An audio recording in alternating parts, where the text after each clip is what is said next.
A family comedy તો rosy અને મનુનું affair છે એમ? હા હા, રોજીએ ચા સરસ બનાવી છે. એ પપ્પાજી, મારી મમ્મી એમને પોતે જોયા છે. ચા બનાવતા? પપ્પા, આ હસી મજાકની વાત નથી, બહુ ટેન્શન વાળી વાત છે.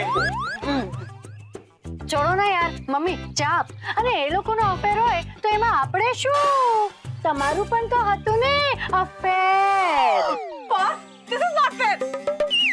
અરે તમે લોકો વિચાર કરો, મન્નુ એ રોઝીને આપવા મારી મમ્મીની લિપસ્ટિકની ચોરી કરી અને રોઝી એ મન્નુને આપવા પાર્થના ચશ્મા ચોર્યા.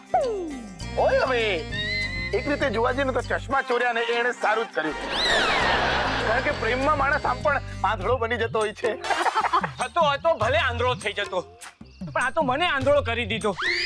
અને ચશ્મા પહેરવા જ હોય તો ખરીદીને પહેરવા જોઈએ, ચોરી શું કામ કરે? અરે પાર્થ, તું શું કામ ઉકળે છે? અરે ચશ્મા તો સાવ મામૂલી વસ્તુ છે. મમ્મી, તું છે ને પહેલા તારા ઉચ્ચાર બરાબર કર. ચશ્મા મારા માટે મામૂલી નહીં, મહામૂલી વસ્તુ છે.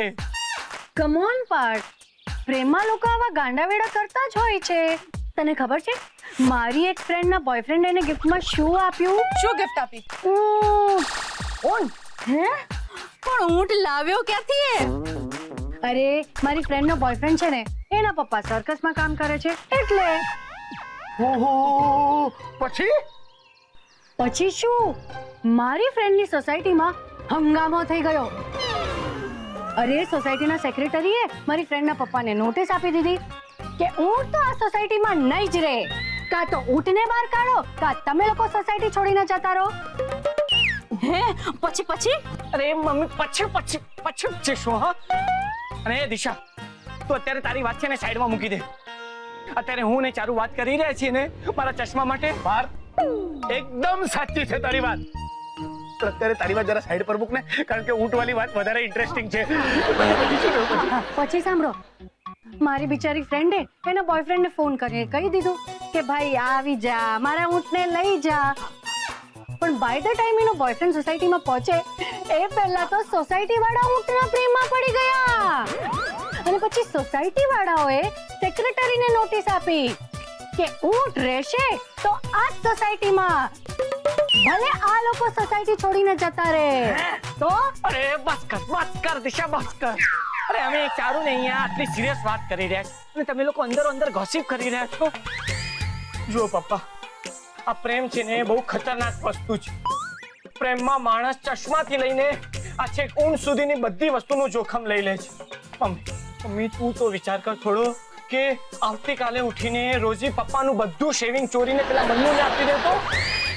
બાપ રે, એ તો પછી હું દાઢી શેનાથી કરીશ? એટલે તે કીધું ને શેવિંગ ક્રીમ આપી દે તો. પપ્પા, શેવિંગ ક્રીમ ને શેવિંગ, પેલું સાયકલિસ્ટ વાળું શેવિંગ. અરે બેટા, એને સેવિંગ કહેવાય, સેવિંગ. હા, એ શેવિંગ.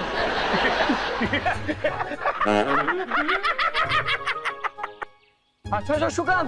બેટા, જે ઘરમાં દિશા, ચારુ અને વિદ્યા હોય એ ઘરમાં કોઈ દિવસ સેવિંગ હોય? થઈ ગયા સવારમાં તમારા ડાઉન માર્કેટ જોક શરૂ થઈ ગયા ને? હા, તમે તો ખર્ચો કરતા જ નથી. તમે શું ભૂખ્યા ને તરસ્યા ફરો છો? હા, માન્યું કે અમે લોકો ખર્ચા કરીએ છીએ, શોપિંગ કરીએ છીએ, પણ તમે તો સેવિંગ કરો છો ને? હા, એ સેવિંગ નું કાળજીપૂર્વક ધ્યાન રાખો. કેટલી વાર કહું છું એમ, પણ નહીં, મારું તો તમે સાંભળતા જ નથી. અરે વિદ્યા ડાર્લિંગ, હું કાળજીપૂર્વક ધ્યાન રાખું છું. ધ્યાન રાખો છો? હે મમ્મીજી, મુદ્દો હમણાં પપ્પાજીની બેદરકારી નથી. તું છે ને, તું ખોટી એમની સાઈડ નહીં લે. જોજો મમ્મી, ચારુ કોઈની સાઈડ નથી લઈ રહી. ચારુનું માત્ર એટલું જ કહેવું છે કે રોજી બહુ રિસ્કી માણસ છે. બેટા, રોજી માણસ નથી, રોજી સ્ત્રી છે. એટલે કે રિસ્કી પર્સન છે રોજી, એમ. ટૂંકમાં મમ્મી, રોજીને જલ્દીથી જલ્દી કામ પરથી કાઢી મૂકવી જોઈએ. અરે પણ રોજીની રસોઈની અમને બધાને આદત પડી ગઈ છે. એ રોજ કેટલી બધી નવી વેરાયટી બનાવીને ખવડાવે છે. હા, અને રોજી જેવી ચા કોઈ નથી બનાવતું. તો કરેક્ટ દિશા બેટા, રોજીને ભીંડા સિવાય અનેક શાક બનાવતા આવડે છે. અરે પણ પપ્પાજી, ચારુ, પાર્થ, જો રોઝીની ભૂલ છે મને સમજાય છે, પણ એના માટે એને કામ પરથી કાઢી મૂકવી એ જરા વધારે પડતું છે. હા આપણે બીજી કોઈ સજા શોધી લઈએ. બાકી રોઝીની આપણને જરૂર તો છે જ. હા જરૂર. પાર્થ, આ લોકો આમ નહીં માને. સાચી વાત, આપણે બીજો જ કોઈ ઉપાય શોધવો પડશે. हो उड़े जब जब जुल्फे तेरी, हो उड़े जब जब जुल्फे तेरी, कवारियों का दिल मचले, कवारियों का दिल मचले, जिंद मेरी ये हो पानी लेने के बहाने आजा, हो पानी लेने के बहाने आजा, तो छत पर हाँ आजा गोरिए, तो छत पर आजा गोरिए, जिंद मेरी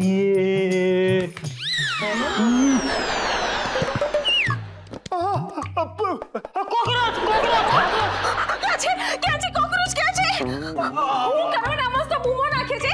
ક્યાં છે કોકરોચ? અરે હમણાં તો તમારી પાછળ હતો, અહીંયા જ હશે, હું શોધી આપું. શોધી આપીને શું કરશે? મારે કોકરોચ સારે ફોટા પડાવવા છે. એક મિનિટ, તું આ ક્યાં જતો હતો? હું ક્યાં જતો હતો? હા જતો તો, પણ ક્યાં જતો તો? બાર. બહાર? ક્યાં જતો તો? કેમ જતો તો? શું કરવાને જતો તો? બહાર એટલે બહાર. મને કેમ કેરીની સુગંધ આવે છે? હે ને, આ તમારું નાક સારું છે ને એટલે. આ તે કઈ જવાબ છે મિસ્ટર મનુ? અરે મેડમ, આ સાહેબ પેટી ભરીને કેરીઓ લાવ્યા છે, તો આખા ઘરમાં કેરીની સુગંધ આવ્યા કરે છે. હવે તમારું નાક સારું હોય તો તમને પણ કેરીની સુગંધ આવે જ ને. એ બધું ઠીક છે, પણ તું કશેક જઈ રહ્યો તો? ક્યાં? ક્યાં? બહાર. બહાર ક્યાં? વરંડામાં, રસ્તા પર, પડોશમાં, રેલવે સ્ટેશનમાં, બસ સ્ટેશનમાં, એરપોર્ટમાં? બહાર ક્યાં? બેંકમાં. હું બેંકમાં જાઉં છું, પૈસા જમા કરાવવાના છે. આ બાઉલ લઈને બેંકી જઈશ એમ? હા. કેમ? આ બાઉલમાં ભર્યા છે પૈસા બેંકમાં જમા કરાવવા માટે? ખિસ્સું નથી? ના, આ બાઉલ તો બાઉલ. હવે આ મેડમને શું જવાબ આપું?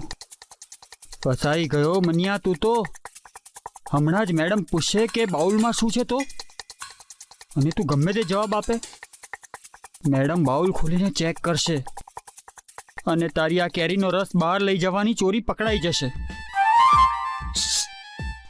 બતાવ, આ બાઉલમાં છે હું? બાઉલમાં તો કેમ? શું થયું? બીક લાગે છે? તો ડરી કેમ ગયો? ડર? કોઈ પણ રીતે મેડમને ડરાવવા પડશે. મેડમ, મને તમારા ભવિષ્યનો ડર લાગે છે. ક્યાં બકવાસ કરતે હો તુમ? અરે મેડમ, આ બાઉલમાં પંખીઓ માટેનું પાણી છે, અને અમારે ત્યાં એક માન્યતા છે કે ઢોરનું પાણી ઢાંકવું નહીં અને પંખીઓનું પાણી તાકવું નહીં. તાકવું નહીં? તાકવું એટલે જોવું નહીં. આ પંખીઓનું પાણી જોઈએ ને તો અપશુકન થઈ જાય, અને મને ડર હતો જ કે ક્યાંક તમે આ પાણીને જોઈ જશો તો, એટલે જ આ બાઉલને આમ ઢાંકીને સંતાડીને રાખ્યું છે.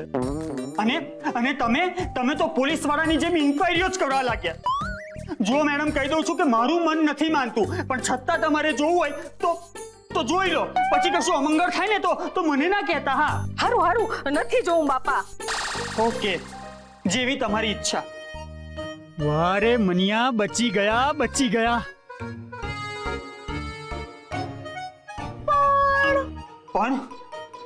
પણ શું? હવે શું વાંકું પડ્યું હશે? ચકોડાના પપ્પાના સેન્ટની ગંધ કેમ આવે છે? સેન્ટની ગંધ? Yes mister Manu. રે, for your kind information madam, સેન્ટની ગંધ ના કહેવાય, સેન્ટની સુગંધ કહેવાય. શું? ગંધ. હા, સુગંધ.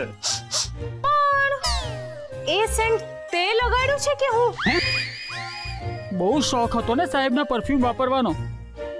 ભોગવ હવે. ક્યાં ખોઈ ગયો? હું તને પૂછું છું સેન્ટ તે લગાડ્યું છે કે હું અરે નાના નાના મેડમ શું વાત કરો છો? અરે હું તમને પૂછું છું કે તમે લગાડ્યું છે કે શું? હું કરવાની જેન્ટ્સ નું સેન્ટ લગાડું તો પછી હું શું કરવા લગાડું?